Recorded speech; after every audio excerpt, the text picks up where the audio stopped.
नमस्कार, मैं मेघा हिंदुस्तानी स्वागत करती हूँ आपका माटी के लाल पर। आखिर ये हो क्या रहा है?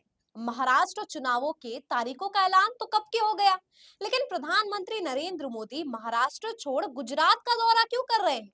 और गुजरात में न केवल दौरा कर रहे हैं, बल्कि उद्योगपतियों और उद्योग को बढ़ावा देने के लिए क्या अब आर्थिक राजधानी महाराष्ट्र मुंबई से हटाकर गुजरात में लाने की तैयारी की जा रही है?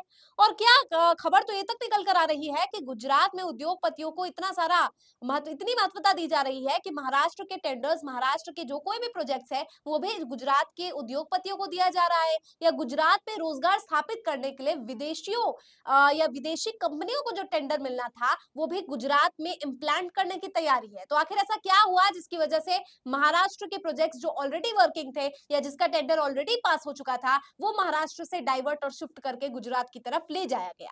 आज इस वीडियो में यही चर्चा करेंगे कि आखिर भारतीय जनता पार्टी की और प्रधानमंत्री नरेंद्र मोदी की स्ट्रैटेजी है क्या? महाराष्ट्र चुनाव से पहले आखिर ऐसा कौन सा खेला करने में लगी है, और क्या बीजेपी के ऊपर ये खुद स्ट्रैटेजी भारी पड़ने वाली है? तब्दील से आपको बताएंगे। तो सबसे पहले आप देखिए ये खबर क्या है जिसकी हम बात कर रहे हैं। डीएनए की खबर है और इसको लेकर पवन खेड़ा ने पोस्ट किया है। पवन खेड़ा लिखते हैं, मोदी जी, महाराष्ट्र से भेदभाव क्यों? नागपुर में लगने वाला टाटा एयरबस C295 फैसिलिटी का वडोदरा में उद्घाटन कर महाराष्ट्र के जख्म पर नमक छिड़क रहे हैं। देश की आर्थिक राजधानी गुजरात ले जाने की साजिश की जा रही है। आपकी सरकार के दबाव में गुजरात भेजे गए 17 बड़े उद्योग, वेदांता, फॉक्सकॉन, सेमीकंडक्टर प्लांट से लेकर टाटा एयरबस, यही नहीं, international financial services centre, diamond trade centre, bulk drug park वगैरह वगैरह भी महाराष्ट्र से छीन लिए गए। भेदभाव और बंटवारे की सियासत अब नहीं चलेगी। तो डीएनए का कौन सा पोस्ट है जिसके बारे में पवन खेड़ा ये चर्चा कर रहे हैं, वो आपको दिखाते हैं। देखिए नीचे ही लिखा है इसके, DNA Vadodara, PM Modi, Spanish PM Sanchez inaugurate facility for C29 Tata aircraft manufacturing. यानी वही मैंने आपको बताया कि विदेशी लोग, विदेशी कंपनियां या इवन जो स्थानीय कंपनियां हैं, स्थानीय उद्योगपति हैं, उन्हें महाराष्ट्र के टेंडर छोड़कर गुजरात के टेंडर दिए जा रहे हैं। तो सवाल लोग पूछ रहे हैं कि आर्थिक राजधानी को बदलने की तैयारी कर रहे हैं क्या मोदी जी? क्या क्योंकि गुजरात से मोदी जी आते हैं, गुजरात में इतने लंबे समय तक मुख्यमंत्री भी रहे हैं, तो उनका जुड़ाव खासा गुजरात से है? लेकिन ऐसा क्या हो गया कि महाराष्ट्र चुनाव से ठीक पहले प्रधानमंत्री मोदी ये सब कुछ कर रहे हैं? आपको बता दें दोस्तों, ऐसा नहीं है कि महाराष्ट्र चुनाव के लिए कुछ किया नहीं जा रहा है। भारतीय जनता पार्टी ने पूरा कार्यभार तो आरएसएस के मत्थे सौंप दिया है। जिस प्रकार से हरियाणा में आरएसएस की बल बदौलत ही, या मैं कहूंगी बलबूते पर ही, ऐतिहासिक जीत दर्ज की होगी भारतीय जनता पार्टी ने। ऐतिहासिक इसलिए कह रही हूं क्योंकि माहौल कांग्रेस के पक्ष में था, बावजूद इसके भारतीय जनता पार्टी ने जीत हासिल की। इसीलिए एक तरीके से ऐतिहासिक भी कहा जा सकता है। इसके अलावा महाराष्ट्र चुनाव की अगर मैं बात करूं तो छत्रपति महाराज शिवाजी की मूर्ति जब खंडित हुई थी, तो उसको लेकर प्रधानमंत्री के जो मगरमच्छ वाले आंसू थे, उसको भी आपने देखा होगा।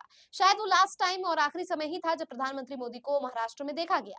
उसके बाद जो है कई नेताओं ने दौरा किया होगा, आरएसएस भी इसमें काफी सक्रियता से अपनी भूमिका दर्ज करा रही होगी, लेकिन नरेंद्र मोदी दूर दूर तक नजर नहीं आए।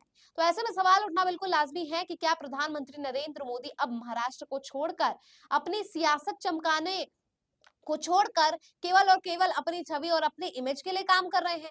क्या प्रधानमंत्री नरेंद्र मोदी महाराष्ट्र को लेकर इतने आश्वस्त हो चले हैं जिसकी वजह से वो गुजरात में उद्योग को लेकर इतना बड़ा हेर बदल करने से भी परहेज नहीं कर रहे?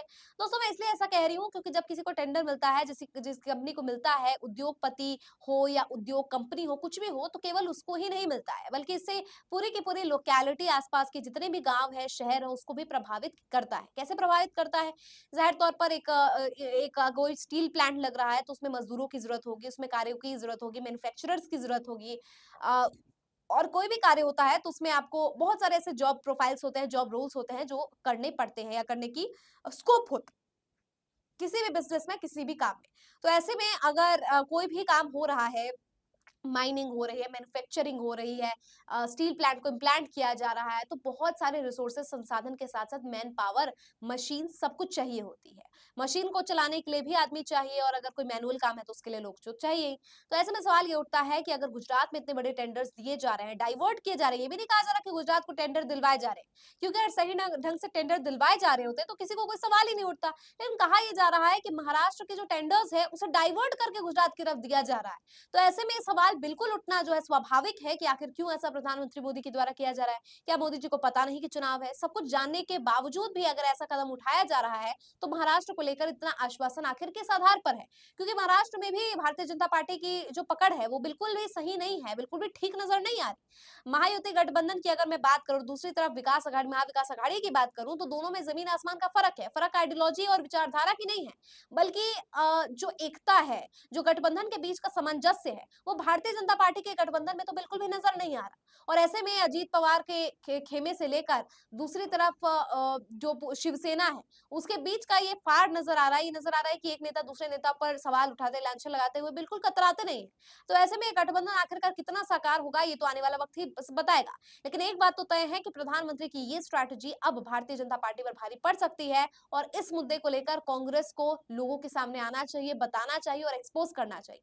क्योंकि पवन खेड़ा ने सेबी प्रमुख और सेबी चीफ को लेकर काफी ज्यादा उजागर किए हैं, लेकिन ये ऐसे मामले हैं जो स्थानीय लोगों से जुड़ा है और स्थानीय लोग इसको लेकर ही, इसको मुद्दा बनाकर ही वोट करेंगे। तो इस पर पवन खेड़ा को ज्यादा जो है और कांग्रेस को ज्यादा तवज्जो देने की जरूरत है। आपको क्या लगता है? कमेंट करके बताइए। मुझे दीजिए इजाजत। देखते रहिए माटी के लाल। धन्यवाद।